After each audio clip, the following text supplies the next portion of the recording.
E aí galera, tudo bem com vocês? Vamos para mais um giro de notícias com questões importantes que têm movimentado o ambiente do Cruzeiro nos últimos dias. Desde o início eu já peço para você deixar o like no vídeo, se inscrever no canal caso ainda não seja inscrito e usar os comentários para deixar as suas opiniões sobre cada um dos temas. Lembrando que esse vídeo é feito com o patrocínio do OneFootball, que é o maior aplicativo sobre futebol do planeta com mais de 20 milhões de downloads. Ele é totalmente gratuito, está disponível tanto para Android quanto para iOS e o link para você baixá-lo está aqui na descrição desse vídeo.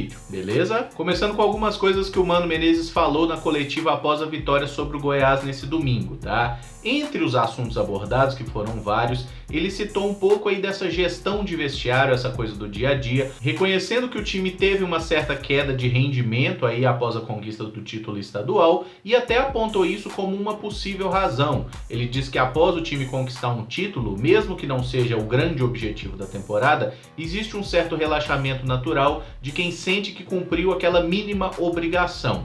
Confesso que eu nunca tinha parado para pensar por esse lado e de certo modo faz algum sentido realmente. E é importante que mesmo no momento que você não tenha as melhores exibições possíveis, ainda assim você vença os jogos e é isso que a gente está conseguindo nessas duas últimas pelo menos, né, contra Ceará e Goiás. Um outro ponto que ele ressaltou muito foi a questão do trabalho do grupo, de como o Cruzeiro tem um grupo que não reclama de treino, não reclama de trabalho, não reclama de falta de oportunidade no time ou eventualmente ninguém sai de um jogo balançando a cabeça, reclamando da decisão do treinador, porque valoriza não só o grupo, mas também sabe que o outro jogador que está entrando tem também muita qualidade para fazer um papel melhor em campo. Eu me peguei pensando aqui de casos assim de jogadores do Cruzeiro reclamando publicamente na imprensa.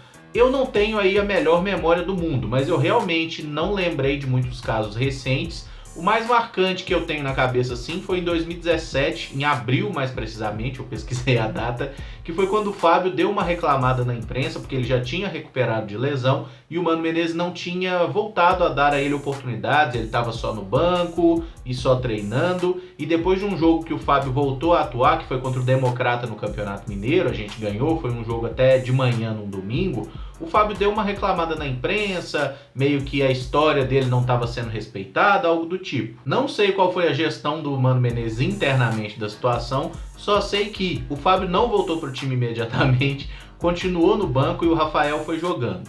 Mais de um mês depois acabou o Campeonato Mineiro, o Cruzeiro foi por consequência eliminado da Copa Sul-Americana para o Nacional, foi talvez a pior semana do Mano Menezes como técnico do Cruzeiro, então ele voltou o Fábio ao time para a disputa do Campeonato Brasileiro e desde então o Fábio tem jogado. Isso é uma questão que obviamente nós não sabemos se o Mano Menezes chegou a conversar com o Fábio, com o Rafael, qual foi a relação, mas eu entendo que é nessas pequenas atitudes, no fato de não ceder a um capricho ou a um desejo de um jogador, por mais importante que eles sejam, é nessa hora que o técnico ganha o grupo, ganha o respeito de todos, porque tem que entender que não é simplesmente entrar um jogador, especialmente quando se fala de um goleiro. A entrada de um vai significar a saída de outro que muitas vezes não está merecendo sair do time. E acho que muito do trabalho do Mano Menezes no Cruzeiro são nessas decisões, essas coisas que a gente não fica sabendo, né? Porque nós torcedores, até mesmo o pessoal da imprensa, tem acesso a uma parte muito pequena do que acontece dentro de um clube. Porque pensa bem, a gente assiste o jogo, são 2 jogos, no máximo 3 jogos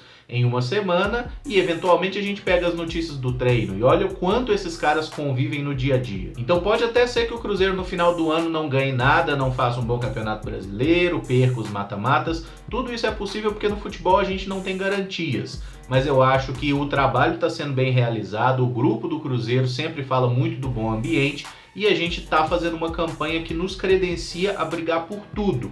E o Cruzeiro tem sim capacidade de ganhar qualquer título nessa temporada. Sobre a questão de rodízio do time, né, o Mano Menezes inclusive falou que não gosta da palavra, que rodízio para ele é só de pizza. Mas já adiantou algumas mexidas na equipe que vai jogar contra o Emelec na quarta-feira pela Libertadores. Ele já garantiu que o Fabrício Bruno vai jogar na vaga do Dedé na zaga, isso porque o Dedé tá com 2 cartões amarelos. Se tomar um terceiro nesse jogo, ele ficaria suspenso, né, para o primeiro jogo das oitavas da Libertadores. Então o Dedé não deve ser nem relacionado, não deve ficar nem no banco, até porque tá jogando todas, precisa dar uma descansada também. O Mano adiantou que o Edilson voltará para a lateral direita do Cruzeiro, vai ser titular nesse jogo, e também deixou aí como o Fred um provável poupado. Ele não garantiu que o Fred não vai para o jogo, mas falou que o Sassá tá bem, tem mais chance inclusive de ser o titular nessa quarta, e o Fred pode ser que fique no banco, pode ser que não seja nem relacionado. Eu vou deixar o vídeo de amanhã pra gente falar mais dessas possibilidades de escalação, até porque certamente surgirão mais notícias até lá. Se fosse eu, não levaria o Fred pro jogo, deixaria ele descansando. Acho que depois de tantos jogos seguidos ele precisa dar uma segurada, até para recuperar um pouco mais a força, condicionamento físico dele, que a gente sabe que não tá 100%, até porque já é um cara de 35 anos e essa sequência de jogos desgasta qualquer um. E entrando um pouco nesse tema, até falando de algo que a gente comentou brevemente na live de ontem, os jogadores do Sub-20 do Cruzeiro que estão jogando a Copa do Brasil Sub-20 e também estão inscritos na Libertadores, eles podem ser relacionados para esse jogo contra o Emelec. Por quê? A primeira final da Copa do Brasil Sub-20 vai ser na sexta-feira, tá? Não tá marcado para quarta nem quinta, vai ser só na sexta, dia 10 de maio. O jogo é 7h15 da noite lá no Pacaembu, Cruzeiro e Palmeiras, né? Primeira partida, e inclusive vai ter transmissão do Sport TV. Mas se eles vão jogar só na sexta pelo Sub-20, eles podem ser opção de banco na quarta-feira e eventualmente entrar alguns minutos no jogo caso haja necessidade. E falo isso especialmente para o Vinícius Popó. Aí a gente tem o Ederson e o Kaká que também estão nessa situação, podem jogar pela Libertadores,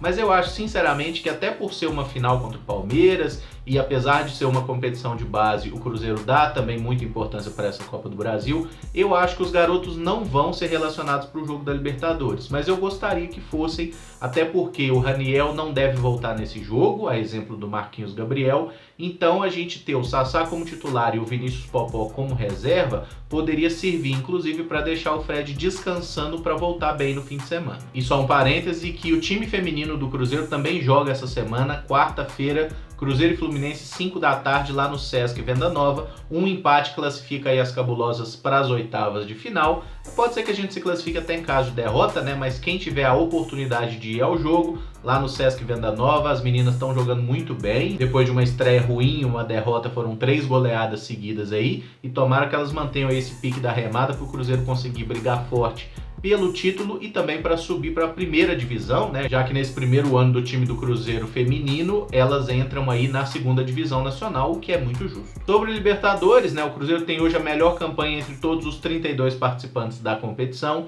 e caso a gente vença o Emelec, garantiremos aí, independente de qualquer outra coisa, a melhor campanha entre todas as equipes. Se porventura o Cruzeiro empatar esse jogo, a gente pode ser alcançado pelo Internacional. O Inter é o único time que tem 13 pontos até aqui, o Cruzeiro 15. Então, se porventura o Cruzeiro empata e o Inter vence, os dois ficariam com 16 pontos e aí a definição da melhor campanha iria para os critérios de desempate, principalmente saldo de gols. No entanto, o Internacional joga contra o River Plate lá na Argentina, então provavelmente o Inter não vai conseguir essa vitória. É muito difícil, né, que o Colorado bata o time argentino lá dentro do Monumental de Núñez. Se o Cruzeiro vencer esse jogo e não tomar gol, a gente vai bater um recorde aí. Nunca uma equipe passou a primeira fase da Libertadores ganhando todos os jogos e sem sofrer nenhum gol. Esse é o nosso objetivo. E caso o Cruzeiro perca, tem alguns clubes que podem nos alcançar. Além do próprio Internacional com 13 pontos, o Libertad, o Palmeiras, o Cerro Porteño e o Nacional do Uruguai também tem 12 pontos. Valendo ressaltar que Cerro Porteño e Nacional são clubes que se enfrentam, então só um deles pode chegar a 15, mas a forma de resolver isso é simples, é só o Cruzeiro ganhar do Emelec que tá tudo certo. Emelec joga pela classificação, é um time que tem até agora 6 pontos, está em segundo lugar no grupo. O Deportivo Lara é o terceiro colocado com 5 pontos e enfrenta o Huracán lá na Argentina, o Huracán que já está eliminado. Então se o Deportivo Lara não vencer o Huracán na Argentina, mesmo que o Emelec perca, aí ele provavelmente se classifica também, porque o saldo de gols do Emelec é melhor que o do Lara. E por fim, uma notícia que saiu nas últimas horas é que o lateral direito Rafinha, né, jogador que está lá no Bayern de Munique há vários anos, que já foi especulado algumas vezes no Cruzeiro e a partir do meio do ano provavelmente será atleta do Flamengo, ele deu uma entrevista lá na Fox Sports para o Benjamin, em que falou em uma das coisas que o Guardiola passava aí trechos de jogos de alguns clubes brasileiros para os jogadores do Bayern de Munique, né? Isso na época que o técnico espanhol estava trabalhando lá no clube alemão. E o Rafinha citou especialmente trecho de jogos aí do Atlético Mineiro, ainda falou que na época do Ronaldinho Gaúcho, do Corinthians e do Cruzeiro, né, que foi o time campeão 2013 e 14, que é exatamente esse período aí que o Rafinha estava se referindo. O que ele ressaltou, inclusive, é que o Guardiola mostrava alguns aspectos negativos do futebol que era apresentado do futebol brasileiro, de certa forma, assim, coisas que ele não queria ver no time dele, como, por exemplo, a lentidão da transição de jogo, o fato do lateral ser incapaz, né, na maioria das vezes, de virar uma bola para o outro lateral, passa para o zagueiro, que passa para o outro zagueiro, que faz a bola chegar no lateral. Nisso você perde vários segundos valiosos e permite que o adversário se reorganize. Eu acho que tem sempre duas formas da gente ver esse tipo de situação. Se você quiser olhar pelo lado negativo, você pode lembrar que o Guardiola está mostrando vídeos de futebol brasileiro para os seus jogadores como exemplo do que não fazer, né? Porque basicamente ele está mostrando, tá vendo isso daqui? Eu não quero isso no meu time, eu quero que vocês façam uma ideia de futebol muito melhor, muito mais evoluída. Mas por outro lado, tem um aspecto legal, dá uma certa inflada no ego, você saber que o cara que é considerado há vários anos aí o melhor treinador do futebol mundial, que ele usa parte aí de um conteúdo, que ele assiste jogos do seu time, né? Porque, pô, o Cruzeiro tá aqui, é um grande clube brasileiro, mas nenhum clube brasileiro é realmente muito famoso fora do Brasil. Só o Santos do Pelé tem esse status e por causa do Pelé e por causa do passado, porque desde o Pelé pra cá, não tem ninguém que levante, oh meu Deus, o São Paulo, o Flamengo, o Palmeiras, o Cruzeiro, ninguém tá nem aí, ninguém vê, só a gente consome o nosso futebol. O que eles consomem são os nossos jogadores, né? Mas o futebol em si das nossas equipes, ninguém inveja. E convenhamos que pelo período que o Rafinha citou, 2013 e 2014, aquele time do Cruzeiro praticava um bom futebol. Então eu acho que o Guardiola até gostava de ver o time do Cruzeiro jogando. Claro que vai ser muito difícil a gente ter alguma informação desse tipo da boca dele, já que ele não é um cara de muitas entrevistas, parece ser um cara bem chato, inclusive fora do campo. Mas eu acho que todo tipo de notícia ou de informação que serve para projetar o nome do nosso clube de forma positiva fora do país é importante aí nesse crescimento do Cruzeiro como marca e como instituição em geral. E só um parêntese que a gente não podia deixar passar batido, né? É muito engraçado ele falando que o Guardiola passava vídeos da época do Atlético Mineiro do Ronaldinho. Apenas mais uma prova de que definitivamente o Ronaldinho Gaúcho fundou o clube. Bom, galera, esse vídeo fica por aqui. Se gostou, deixa o like, se inscreve no canal caso ainda não seja inscrito, usa os comentários para deixar as suas opiniões sobre cada um dos assuntos e tamo junto. Muito obrigado por acompanhar, um abraço e até o próximo vídeo. Valeu!